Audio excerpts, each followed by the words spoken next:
Husto na ito. Hindi ko na nais makipaglaban. Makakaalis na kayo.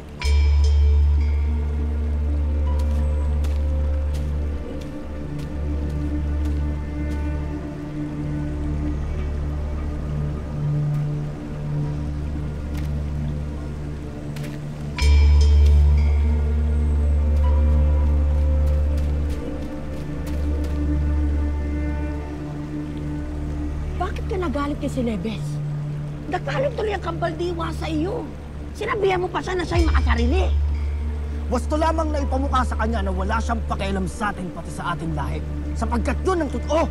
Oh, dinadaan mo na naman sa init ng iyong ulo. Hindi ganyan ang wastong pakikipag-usap, Adamos. Lalo tayo may kailangan sa kanya. Paano siya sasama sa iyo? Kung ikaw ay ganyan. Sa paanong paraan ko pa siya kakausapin?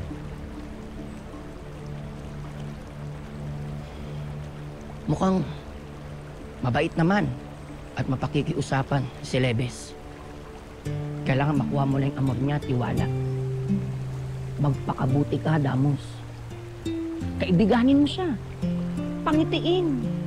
Iparamdam mo sa kanya na ikaw ay karapat-dapat.